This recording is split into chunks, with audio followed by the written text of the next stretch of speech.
நடிகர் விஜய் அவர்கள் சமீபத்தில் அரசியலுக்கு வர்றேன் அப்படின்னு சொல்லி அறிவிச்சு தமிழக வெற்றி கழகம் அப்படிங்கிற தன்னுடைய கட்சியினுடைய பெயரையும் அறிவிச்சாரு. அதை தொடர்ந்து அதிரடியாக மாணவர்களுக்கு கல்வி விருது வழங்கும் விழா அப்படின்னு ஒன்று நடத்தி 2 கட்டங்களாக நிறைய மாணவர்களை வர வச்சு எல்லாருக்கும் மோட்டிவேஷனல் ஸ்பீச் கொடுத்து எல்லாருக்கும் விருது கொடுத்து பரிசு கொடுத்து மிகப்பெரிய அளவில் வந்து என்கரேஜ் பண்ணார். அடுத்தடுத்து இவருடைய அந்த அரசியல் சார்ந்த வேலைகள் ரொம்ப தீவிரமாக போகுமா இதை அடுத்து அப்படின்னு இப்போ விஜய் அவர்களுடைய ரசிகர்கள், அவருடைய கட்சி சார்ந்த தொண்டர்கள் எல்லாருமே ரொம்ப எதிர்பார்ப்போடு இருக்காங்க.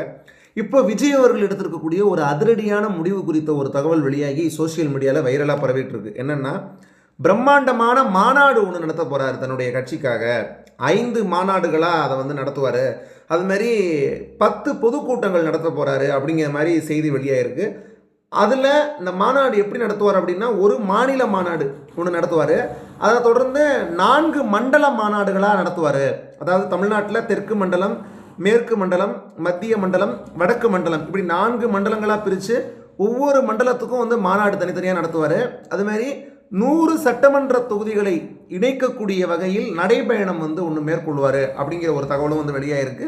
அதுமாதிரி பொதுக்கூட்டங்கள் வந்து 10 மாவட்டங்களில் வந்து நடத்தப்படும் அப்படிங்கிற தகவலும் வந்து வெளியாகிருக்கு. கண்டிப்பாக விஜய் அவர்களுடைய அரசியல் சார்ந்த அந்த வேலைகள் அப்படிங்கிறது ரொம்ப தீவிரமாக இருக்கும் இதுக்கப்புறம் அப்படிங்கிற மாதிரி சொல்கிறாங்க. அது மட்டும் இல்லாமல் அவ்வப்போது அவர் அரசியல் சார்ந்த கருத்துக்களும் சொல்கிறாரு. அதுவும் சமீபத்தில் கள்ளக்குறிச்சி சார்ந்த அந்த விஷயத்தில் அவர் சொன்ன கருத்து இதெல்லாம் வந்து ரொம்ப பேசுபொருளாக மாறியதுன்னு தான் சொல்லணும். இப்போ விஜய் அவர்களுடைய இந்த அதிரடியான முடிவு அப்படிங்கிறது எந்த அளவுக்கு இப்போ இருக்கக்கூடிய கட்சிகளுக்கு பாதிப்பை ஏற்படுத்தும் அப்படிங்கிறத நம்ம பொறுத்திருந்து தான் பார்க்கணும். நான் அடுத்தடுத்து விஜய் அவர்களுடைய அந்த செயல்பாடுகள் எவ்வளோ துரிதமாக இருக்குது அப்படிங்கிறத பொறுத்து தான் நம்ம வந்து அதை புரிஞ்சுக்க முடியும். நீங்கள் இதை எப்படி பார்க்குறீங்க?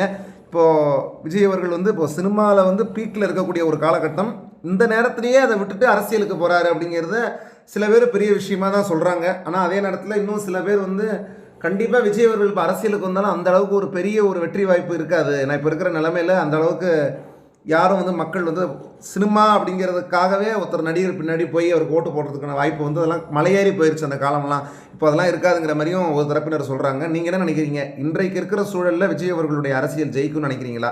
ஒரு நடிகராக அவர் இப்போ அரசியலுக்கு வர்றாரு புதுசாக அப்படிங்கிறப்போ உங்களுடைய கருத்துக்களை கீழே கமெண்ட் பண்ணுங்கள். அடுத்தடுத்து நம்ம எல்லா தகவல்களையும் நம்ம சேனலில் தொடர்ச்சியாக கொடுத்துட்டே இருப்போம். இந்த வீடியோ பிடிச்சிருந்தா லைக், ஷேர், சப்ஸ்கிரைப் பண்ணுங்கள். தொடர்ந்து பல்வேறு வீடியோக்கள் சந்திப்போம். நன்றி, வணக்கம்.